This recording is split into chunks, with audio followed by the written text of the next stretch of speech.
Why, hello! I'm so glad you could join me. Today's story is about a dwarf named Rips, a princess, and turnips. Are you ready? Let's get this tale started. Once there was a dwarf named Rips who lived in the mountains and was a magician able to change himself into any form he chose. But he could do this only when he left the mountains. While there, he was always a dwarf. Round about the mountains was farming country, with fruitful fields and cottages, with straw for roofs, and sheep and cattle grazed on the fertile meadows. And you could often hear the sweet tones of a shepherd's flute. The king of this region had a beautiful daughter whose name was Elsa. Rip saw her one day as he strolled about in company with her maidens, and he immediately fell in love with her. Then he assumed the appearance of a powerful prince from the Far East and went to her father's court with a lavish display and magnificent advisors. He asked that Elsa might become his wife, and the king was not opposed to the match, but the princess positively refused her consent, for she was already promised to a neighboring prince. Rips, however, determined not to be refused. Using his magical power, he had a palace built in a single night for her on one of the mountains. Then he transported her there and said, "Here you shall remain until you agree to be my bride." He was obliged to appear before her in his true form of a dwarf, but he tried to win her affection by doing all he could for her except allowing her to go away. Everything in and about the palace was delightful, and he made himself as agreeable as possible.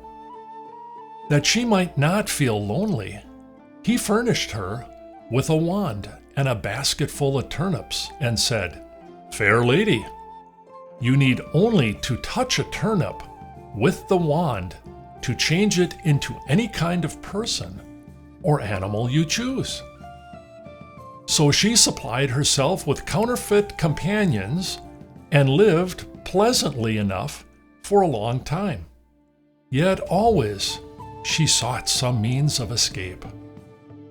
Rips planted a plot of ground to turnips so that she would have all she could possibly want for companions. When the turnips were 3 or 4 inches high, Elsa asked him to count the number of plants. "I have finally decided to become your wife, and I want to know how many persons will be at the wedding. For I intend to give life to every turnip in the patch you planted and have them present at the ceremony. But you must be accurate in your count. Any mistake would cause me to change my mind." Rips, beside himself with joy, began his task. He skipped around among the growing turnips as nimbly as a sparrow might that was picking up grains of wheat. Such was his zeal that he soon finished. But to be positively certain he had not made a mistake, he counted the turnips again. To his annoyance, he found that the 2 counts were not the same. This made it necessary for him to count a 3rd time, but the amount this time did not agree with either of the other 2 counts. His bad counting was not to be wondered at, considering the crowded confusion of the plants.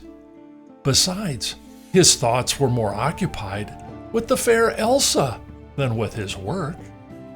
Again and again, the simple-hearted dwarf counted the turnips, and while he was doing so, Elsa changed one of the turnips into a magnificent horse.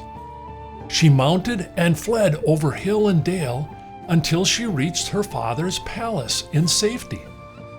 A short time afterward, she married the prince to whom she had been promised.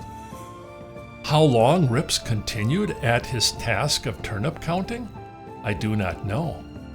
But the people of the region have called him in mockery the turnip counter ever since the Princess Elsa escaped from him. The end. Thanks for letting me read to you today. I hope you enjoyed the story, The Dwarfs Turnips. If you had a good time, please feel free to give this video a like and subscribe to the channel for even more stories. I can't wait to read to you again.